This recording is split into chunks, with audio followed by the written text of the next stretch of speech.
India Nepal எல்லையில் அமைந்துள்ள இந்த பரபரப்பான ரயில் நிலையத்தில் சாதாரண பயணிகளுக்கு மத்தியில் ஒரு சிறப்பு குழு தீவிர கண்காணிப்பில் ஈடுபட்டுள்ளது. ஆழ்கடத்தலுக்கான அறிகுறிகள் ஏதேனும் தென்படுகிறதா என அவர்கள் ஒவ்வொரு பயணியையும் கண்காணித்து வருகின்றனர். சில நிமிடங்களிலேயே அந்நிலையத்திலிருந்து 18 குழந்தைகள் மீட்கப்பட்டனர். இந்த 14 வயது சிறுமி காத்மண்டு நகரின் எல்லையில் ஒரு அமைதியான கிராமத்தில் வசிக்கிறாள். ஓராண்டுக்கு முன்பு ஒரு மர்ம நபரால் கடத்தப்பட்ட இந்த சிறுமி திறந்தவெளி எல்லையை தாண்டி இந்தியாவின் பீகார் மாநிலத்திற்கு கொண்டு வரப்பட்டாள்.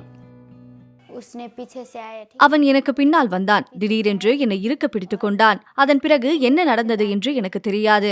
நான் மயக்கமடைந்து விட்டேன். அப்படித்தான் அவன் என்னை கடத்தினான். கண் விழித்து பார்த்தபோது நான் எங்கே இருக்கிறேன் என்று கேட்டேன். நீ இந்தியாவில் இருக்கிறாய் என்று சொன்னான்.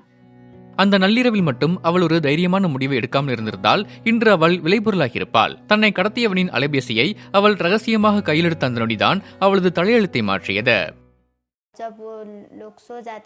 அவர்கள் உறங்கியதும் ரகசியமாக அம்மாவுக்கு போன் செய்வேன். அது அவனுடைய போன் தான். ஒரு முறை அவன் பாஸ்வேர்ட் போடுவதை மறைந்திருந்து கவனித்தேன். அவர்கள் தூங்கிய பிறகு மெதுவாக கழிவறைக்கு சென்று என் அம்மாவிடம் பேசுவேன்.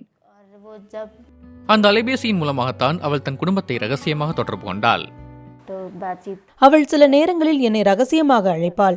யாரும் கேட்கக்கூடாது என்பதற்காக நான் கழிவறையில் இருந்து உங்களிடம் பேசுகிறேன் என்று அவள் என்னிடம் சொல்வாள். அதற்கு நான் பயப்பட வேண்டாம், நாங்கள் உனக்காக இருக்கிறோம் என்று சொல்வேன். இச்சிறுமி மற்றும் அவளது தாயாரின் தைரியமும் சமயோதிய புத்தியும் தான் அவள் இருக்கும் இடத்தை போலீசார் கண்டறிய உதவியது. காவல்துறையினரும் ஒரு தன்னார்வ தொண்டு நிறுவனமும் இணைந்து மேற்கொண்ட கூட்டு நடவடிக்கையில் அதிகாரிகள் அச்சிறுமியை மீட்டதோடு கடத்தலில் ஈடுபட்டவரையும் கைது செய்தனர். 2 மாதங்களுக்கு பிறகு அந்த சிறுமி ஒரு பூட்டிய அறைக்குள் அடைத்து வைக்கப்பட்டிருப்பது பாதிக்கப்பட்ட சிறுமியின் குடும்பத்தினருக்கு தெரிய வந்தது. நாங்கள் காவல்துறை மற்றும் மனித கடத்தல் தடுப்பு பிரிவு ஆகியோருடன் இணைந்து ஒரு குழுவை அமைத்து கடத்தல்காரனின் வீட்டிற்கு சென்றோம். பூட்டிய அறையிலிருந்து சிறுமியை மீட்ட நாங்கள் கடத்தல்காரனை காவல்துறையிடம் ஒப்படைத்தோம். ஆசியாவிலேயே கடத்தல்காரர்களின் மிகப்பெரிய வேட்டைக்காடாக இருப்பது இந்தியா நேபாள் எல்லைதான். நேபாளமும் இந்தியாவும் ஆழமான உறவை கொண்டுள்ளன. இரு நாடுகளுக்கும் இடையே மக்கள் பாஸ்போர்ட் இல்லாமல் தொடர்ந்து பயணம் செய்கிறார்கள். துரதிர்ஷ்டவசமாக இந்த தடையற்ற நடமாட்டம் பலரை கடத்தலுக்கு உள்ளாக்கும் ஆபத்தையும் ஏற்படுத்துகிறது. ஐநா சபையின் புள்ளி விவரங்களின்படி ஒவ்வொரு ஆண்டும் குறைந்தது 15,000 முதல் 20,000 பேர் இப்பாதையின் வழியாக உலகின் பல மூலைகளுக்கு கடத்தப்படுகிறார்கள். ஆழ்கடத்தல் என்பது அதிக லாபம் தரும் ஒரு குற்றச் செயலாகும். ஒவ்வொரு ஆண்டும் இந்த குற்றம் மூலம் சுமார் 4.78 லட்சம் கோடி ரூபாய் சட்டவிரோத லாபமாக ஈட்டப்படுகிறது என்று ஐக்கிய நாடுகள் சபையின் அறிக்கை மதிப்பிட்டுள்ளது. இந்த சட்டவிரோத செயலை தடுக்க இந்தியா மற்றும் நேபாளத்தை சேர்ந்த நூற்றுக்கணக்கான தொண்டு நிறுவனங்கள் ஒன்றிணைந்துள்ளன.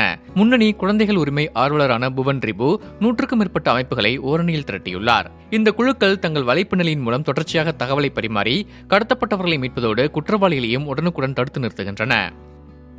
எங்களுக்கு ஒரு இந்திய சிறுமி கிடைத்தால் பீகாரில் உள்ள எங்கள் கூட்டாளர் அமைப்பிடம் அவளை ஒப்படைக்கிறோம். அதே போல ரயில் நிலையத்திலோ அல்லது பேருந்து நிலையத்திலோ ஒரு நேபாள சிறுமியை அவர்கள் கண்டறிந்தால் அவளை எங்களிடம் ஒப்படைப்பார்கள். இவ்வாறு எல்லையை கடந்து நாங்கள் இணைந்து செயல்படுகிறோம். இந்த மீட்பு பணி வெறும் தொண்டு நிறுவனங்களோடு மட்டும் நின்றுவிடுவதில்லை.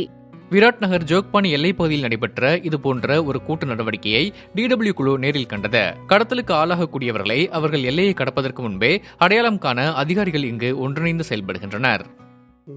சில நேரங்களில் எங்களுக்கு தெரிவதில்லை. சிலர் யாருக்கும் தெரியாமல் எல்லையை கடந்து விடுகிறார்கள். அதன் பிறகு எல்லையின் மறுபுறம் உள்ள அதிகாரிகளுடன் நாங்கள் தொடர்பு கொள்வோம். அவர்கள் எங்களிடம் அந்த நபர் இங்குதான் இருக்கிறார், வந்து அழைத்துச் செல்லுங்கள் என்று கூறுவார்கள்.